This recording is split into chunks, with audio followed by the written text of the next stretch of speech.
Muy bien, vigas y columnas. Vigas y columnas sigue siendo parte de la superestructura. Ahí. Entonces, nada más que en México, lo que decíamos la vez pasada, es que los firmes y las losas tienen las vigas embebidas, ¿sí? Les llamamos nervaduras y el espacio que generas en el inter lo llenamos con aligerante para no meter concreto. Bueno, en el sistema americano es diferente. El sistema americano, las columnas, las vigas y las columnas, las vigas y las nervaduras están expuestas, perdón. Entonces, aquí está el ejemplo. Esta es una columna, ¿sí? Y luego las vigas están soportadas en esa columna, son vigas, ¿sí? Usualmente son cargadoras las que están soportando todo el peso. Y después en el otro lado tenemos las viguetas o las joists, ¿sí? Que son en México en concreto le decimos nervaduras. De repente tienes unas joists dobles o vigas dobles. Hay veces que hay vigas cargadoras en el otro sentido. Eh, ¿Cómo sabes que es una viga cargadora? Bueno, de entrada usualmente está cerca o soportada sobre la columna, entonces está transmitiendo el peso.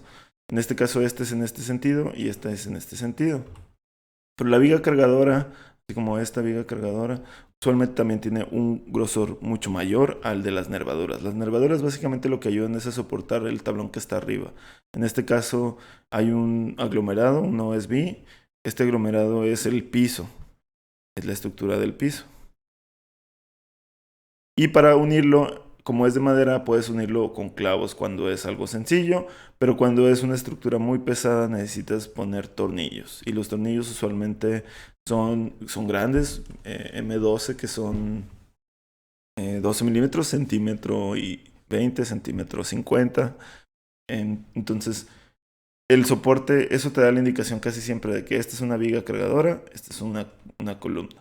Y les repito, usualmente esta parte pues no la diseñamos nosotros, o sea, nada más hay que considerar cuánto es el espacio que se está generando, porque si nosotros aquí abajo tenemos una sala, pues todo este espacio va a ser la altura, es decir, si yo tengo mi corte y tengo mi persona aquí, y yo quiero, no sé, 3 metros de alto, bueno, pues hay que considerar todo el espesor, tanto de las vigas en un sentido, como de las joists en el otro. Entonces, eso es lo que hay que tener en cuenta, más que nada. Aquí está el ejemplo cuando es las vigas y las columnas dentro del sótano o en el floor framing, que básicamente en esta parte no necesariamente la tienes que soportar en la columna como en esta parte, sino que la puedes soportar en el muro de contención. ¿Sí? Este caso es cuando hay un basement o en la cimentación, si hay cimentación corrida, que es muy raro que cimentación. Usualmente es para el sótano. Entonces, ¿qué haces? Pues haces un recorte, la introduces al muro y eso hace que se pueda cargar y que el peso se cargue directamente a la cimentación. Es decir, en la parte de arriba pues tendrías la columna y la columna es la que pasa el peso, pero en este caso la viga hace que se traslade el peso a la cimentación. Entonces aquí está la explicación. En algunos elementos como en las cimentaciones de muros de contención se colocan sobre el muro que lo transfieren las cargas. ¿Sí? Ahí está el ejemplo del floor framing. En este caso tiene una viga perimetral, tiene la columna y la zapata interior. Pones la viga cargadora, esta es la viga cargadora. Estas que son las joists. No sé si viene aquí. Band rim, bueno, band rim joist. Este es como el joist que va al final. Esta es la cargadora. Better no viene por aquí. Y este es el subfloor. Básicamente es la estructura del piso. Es el piso, se utilizan paneles de madera. Usualmente aquí ya utilizamos triple, pero de repente hay gente que sigue utilizando USB o aglomerado. Y sobre ese ya va el acabado final. O sea, se pone a veces protecciones, a veces pones la duela directamente y listo.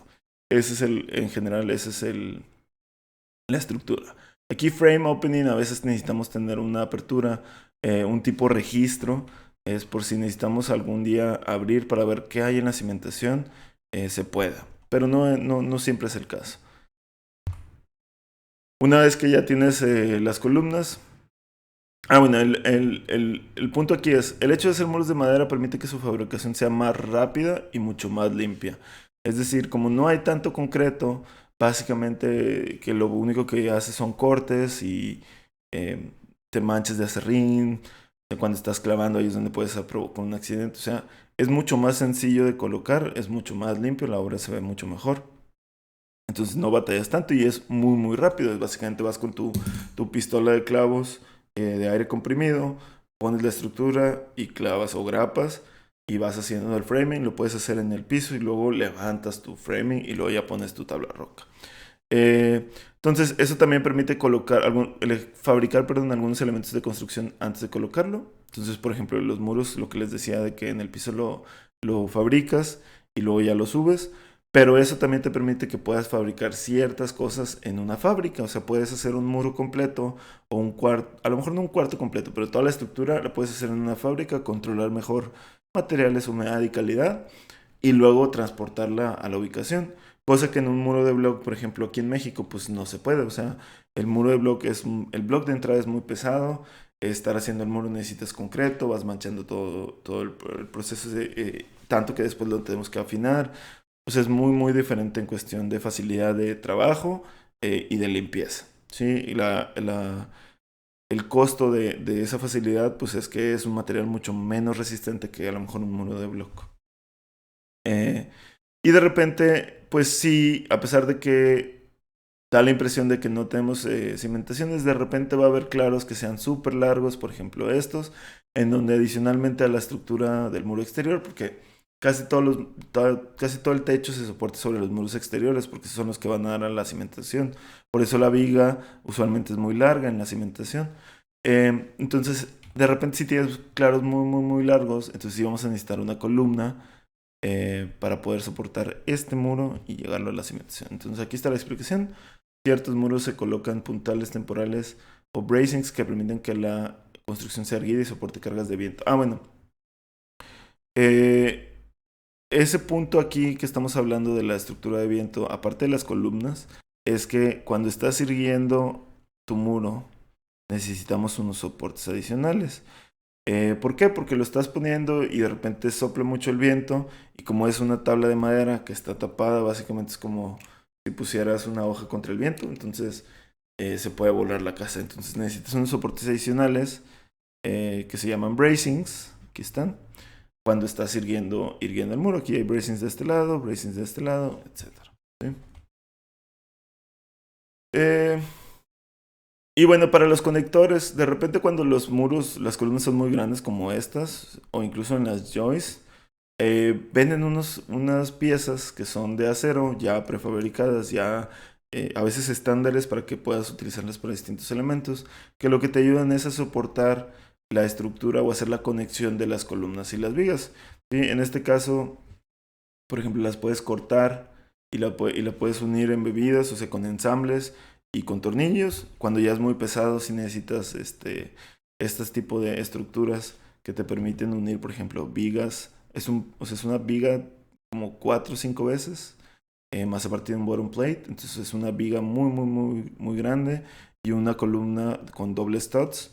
Entonces cuando conectas esa viga con ese studs, pues básicamente tiene con este ensamble, tiene una altura determinada, tiene un número de tornillos dependiendo de la estructura, que usualmente el ingeniero es el que te apoya a hacer esto, no es nada más que yo ponga dos y los vaya poniendo. Idealmente tienes que ir con un ingeniero, es más, no idealmente, reguladamente tienes que ir con un ingeniero y que te diga exactamente qué es lo que corresponde en esa parte.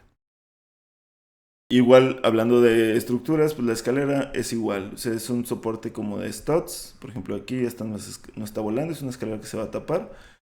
Son studs que se hacen por un plate top plate. Y nada más que aquí sí se hace los distintos elementos de la escalera. Se ponen las partes horizontales y luego pones las tapas, las huellas y los peraltes. Y esa es la estructura. Se deja el vano, se fijan que dejamos el vano en la estructura de planta alta. Entonces ese vano ya debe estar calculado. Pero fuera de ahí, toda la estructura es igual. Este es el muro, básicamente es como el sotonito en Harry Potter donde Harry vivía con sus tíos. Eh, y luego, pues si ven la estructura, por ejemplo, en esta imagen, pues vemos todo lo demás. Vemos los studs, vemos king studs y vimos trimmers. Este es el dintel, cuando es un hueco muy muy grande se pone una viga de dintel. Esta es la viga cargadora. Estas son las joists que están aquí, joist. Y luego estas tapas que están aquí abajo, esta de aquí, esta de aquí y esta de aquí, son soportes donde va a ir el plafón en esta parte. Entonces el plafón va a ir soportado a eso. Pero la estructura es muy similar. De hecho, en el piso, aquí ya pusieron la subestructura para el piso. Sobre este ya pones, pues si es alfombra o puedes poner piso, piso cerámico, etcétera. O sea, duela, no hay tanto problema. Tienen que cuidado porque esto es algo muy común. O sea, la diferencia de seguridad, por ejemplo, y esto es algo que menciono aquí por la escalera, es que pues es uno de los elementos principales que hacen. O sea, aprovechando que ya estás haciendo la estructura, pues de una vez haces la estructura de la escalera. Subir al segundo piso no tiene tanto problema como la cuestión en México. En México el problema es que si no cuidas tu seguridad en tus viviendas, tienen cosas como estas. O sea, para pasar de un piso a otro tienen unas escaleras hechizas. Eh, entonces, tienen que tener mucho cuidado. O sea, en México, como es la construcción muy sucia y mal cuidada, de repente la seguridad no es como prioridad. Entonces, ¿cómo se están subiendo? O sea, aquí tienen que tener mucho cuidado porque gente que se cae se puede lastimar con una varilla. ¿Sí? Esto pasa, ¿no?